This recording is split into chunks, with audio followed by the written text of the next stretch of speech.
అనంతపురం జిల్లా ఆత్మకూరు మండల పరిధిలోని దళితులైనటువంటి పెద్ద సర్దానప్ప, చిన్న సర్దానప్ప మరియు ఒన్నూరమ్మ వీళ్ళకి సంబంధించినటువంటి భూమి 5 ఎకరాలు ఉంటే ఆ 5 ఎకరాల్లో హైవేకు ఉండడం వల్ల చాలా విలువైన భూమి కాబట్టి మీ విలువైన భూమిలో పెట్రోల్ పంపు ఏర్పాటు చేసుకుంటే బాగుంటుంది, మీకు నేను సహాయం చేస్తానని చెప్పేసి అంటే బడమల నాగేంద్ర అనే వ్యక్తి రాజకీయ నాయకుడుగాను లేదంటే అన్ని రకాలుగా పరిచయాలు ఉన్నాయని చెప్పేసి వీళ్ళని నమ్మించి వీళ్ళతో 61 లక్ష పెట్రోల్ బంక్ వేపిస్తానని చెప్పి తీసుకోవడం ఒక రకమైతే, మరియు ఇదే దళితుల ఇళ్లలో ఉన్నటువంటి వాళ్ళ పిల్లలకు ప్రభుత్వ ఉద్యోగాలు అంటే హైకోర్టులో ఉద్యోగాలు ఇప్పిస్తామని చెప్పేసి 20 లక్షలు మొత్తంగా కలిపితే 81 లక్ష 50,000 రూపాయలు ఈ నాగేంద్ర తీసుకోవడం జరిగింది.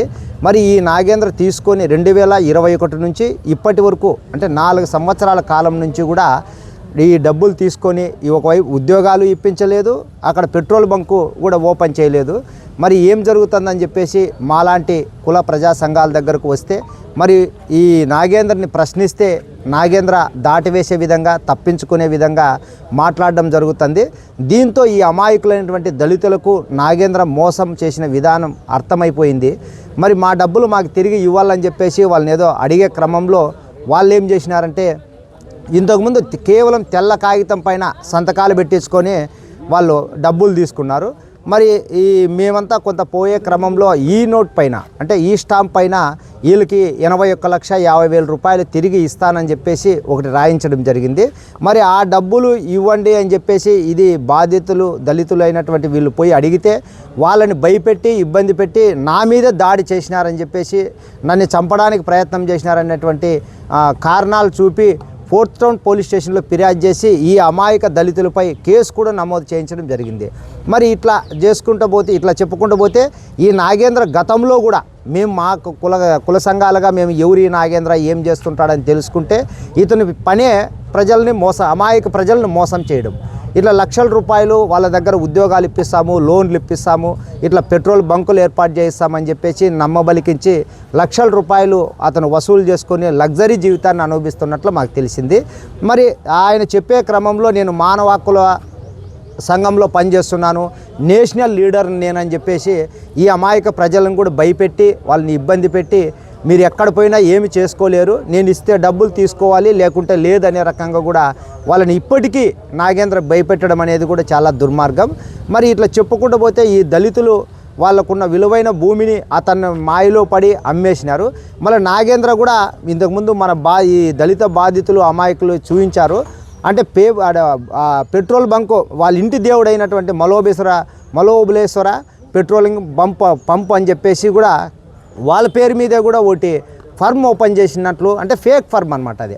అట్లా ఓపెన్ చేసి దాన్ని చూపించి మళ్ళీ పెట్రోల్ వ్యాన్ వస్తుంది, ఆ ట్యాంకర్లు వస్తున్నాయి, మరి డబ్బులు ఇవ్వండి అని చెప్పేసి ఓ రకంగా, మళ్ళీ పెట్రోల్ స్టాక్కి సంబంధించినటువంటి పంపులు భూమిలో పాతేటి వస్తున్నాయని చెప్పేసి వాటిని ఫోటోలు చూపించి అట్లా మళ్ళీ పెట్రోల్ కొట్టే పంపులను కూడా చూపించి ఇట్లా అన్ని ఫోటోలు చూపించి వీళ్ళతో 61 లక్ష తీసుకోవడము, మళ్ళీ ఉద్యోగాల పేరు చెప్పి 20 లక్షలు, ఇట్లా 81,50,000 రూపాయలు తీసుకున్న నాగేంద్ర పైన పోలీసులు కేసు నమోదు చేయరు. కానీ ఆయన ఏదో బెదిరించినారంట, ఆయన మీద ఏదో దాడికి పోయినారని చెప్పేసి ఈ అమాయకులు వీళ్ళకి అనంతపురంకి వస్తే అనంతపురంలో ఏ ప్రాంతం ఎక్కడుంటుందో తెలీదు. ఇప్పుడు జిల్లా ఎస్పీ గారికి వచ్చి వాళ్ళ సమస్య చెప్పుకోవడానికి వస్తే జిల్లా ఎస్పీ కార్యాలయం ఏడుందో కూడా వాళ్ళకి తెలియదు.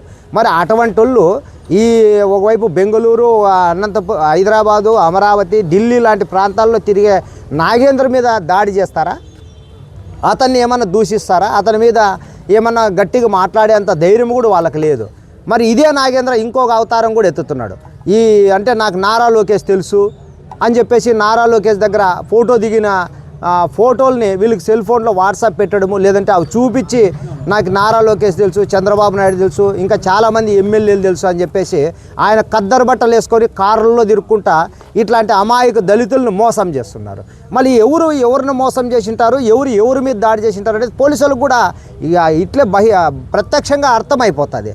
మరి అట్లాంటి పోలీసులు కూడా డిసెంబర్ నెల అంటే జస్ట్ 2 నెలల క్రితము వీళ్ళు ఇచ్చిన 81,50,000 సంగతి మర్చిపోయినారో లేకపోతే దాన్ని మాయ జైల్లో అది ఏడబోతే మాకు వచ్చింది ఏముంది అనుకున్నారేమో, కానీ ఈ అమాయక దళితులపైన కేసు నమోదు చేయడం చాలా అది సిగ్గుచేటు పోలీసు వ్యవస్థలో కూడా అనేది ఒకటి.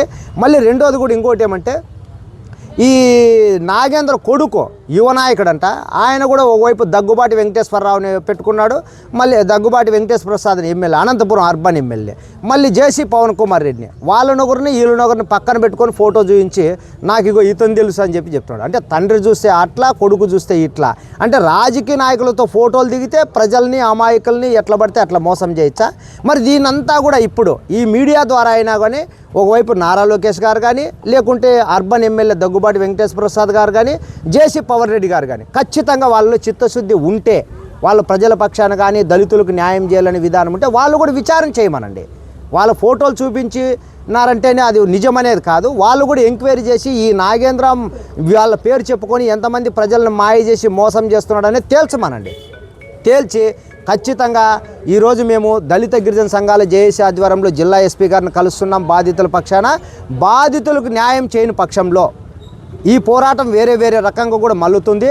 ఎందుకంటే అమాయకులంటేనో పేదలంటేనో దళితులు, మరి అట్లాంటి దళితులను మోసం చేయడమే వీళ్ళ లక్ష్యము, వీళ్ళని బెదిరించేది. ఇంత జరుగుతున్నా కూడా ఈ పోలీసులు కానీ లేకుంటే రాజకీయ నాయకులు కానీ పట్టించుకోకపోవడం కూడా కొంత బాధాకరంగా ఉంది. కాబట్టి దయచేసి పోలీసులైనా రాజకీయ నాయకులైనా దీనిపైన చొరవ చూపాలి.